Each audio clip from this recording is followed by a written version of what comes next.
महाभारत युद्ध आरंभ होने के ठीक पहले भगवान श्री कृष्ण ने अर्जुन को जो उपदेश दिया वह श्रीमद् भगवद गीता के नाम से प्रसिद्ध है।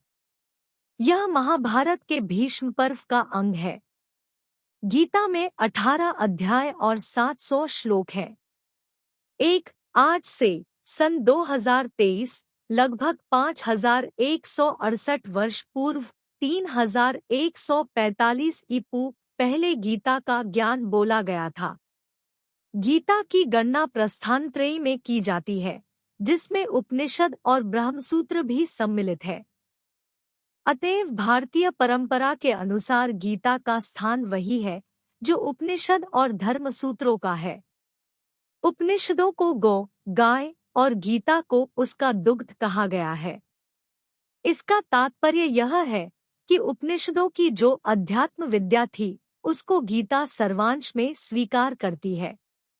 उपनिषदों की अनेक विद्याएं गीता में हैं, जैसे संसार के स्वरूप के संबंध में अश्वत्थ विद्या, अनादि अजन्मा ब्रह्मा के विषय में अव्यय पुरुष विद्या, परा प्रकृति या जीव के विषय में अक्षर पुरुष विद्या और अपरा प्रकृति या भौतिक जगत के विषय में क्षर पुरुष विद्या।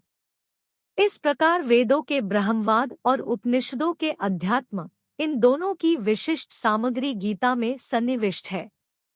उसे ही पुष्पिका के शब्दों में ब्रह्म विद्या कहा गया है। 2.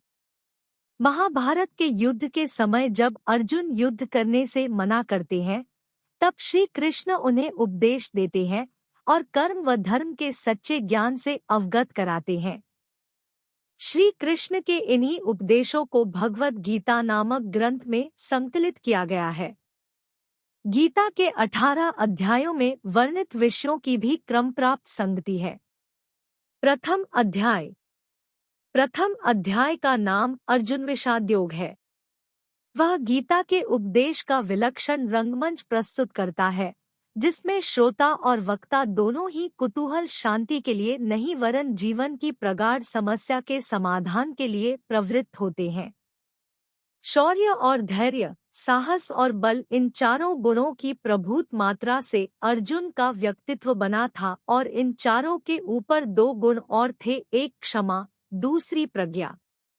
बल प्रधान क्षात्र धर्म से प्राप्त होने वाली स्थिति में पहुंचकर सहसा अर्जुन के चित्त पर एक दूसरे ही प्रकार के मनोभाव का आक्रमण हुआ, कार्पण्य का। एक विचित्र प्रकार की करुणा उसके मन में भर गई और उसका क्षात्र स्वभाव लुप्त हो गया। जिस कर्तव्य के लिए वह कटिबद्ध हुआ था उससे वह विमुख हो गया।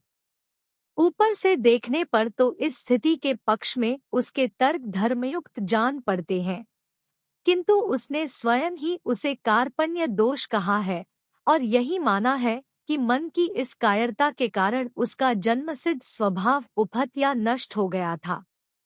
वह निर्णय नहीं कर पा रहा था कि युद्ध करे अथवा वैराग्य ले ले।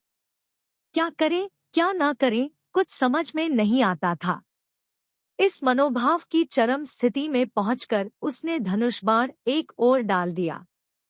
कृष्ण ने अर्जुन की वह स्थिति देखकर जान लिया कि अर्जुन का शरीर ठीक है, किंतु युद्ध आरंभ होने से पहले ही उस अद्भुत क्षत्रिय का मनोबल टूट चुका है। बिना मन के यह शरीर खड़ा नहीं रह सकता। अतएव कृष्ण के सामने एक गुरु कर्तव्य आ गया। अथ तर्क से, बुद्धि से, ज्ञान से, कर्म की चर्चा से, विश्व के स्वभाव से, उसमें जीवन की स्थिति से, दोनों के नियामक अव्यय पुरुष के परिचय से और उस सर्वोपरि परम सत्तावान ब्रह्मा के साक्षात दर्शन से अर्जुन के मन का उद्धार करना, यही उनका लक्ष्य हुआ। इसी तत्वचर्चा का विषय गीता है। पहले अध्याय में सामान्य रीति से भूमिका रूप में अर्जुन ने भगवान से अपनी स्थिति कह दी। प्रथम अध्याय में दोनों सेनाओं का वर्णन किया जाता है।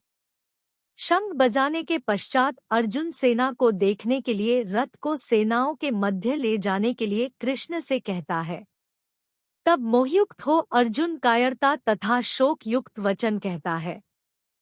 वीडियो अच्छा लगा तो लाइक कीजिए, कमेंट कीजिए, सब्सक्राइब।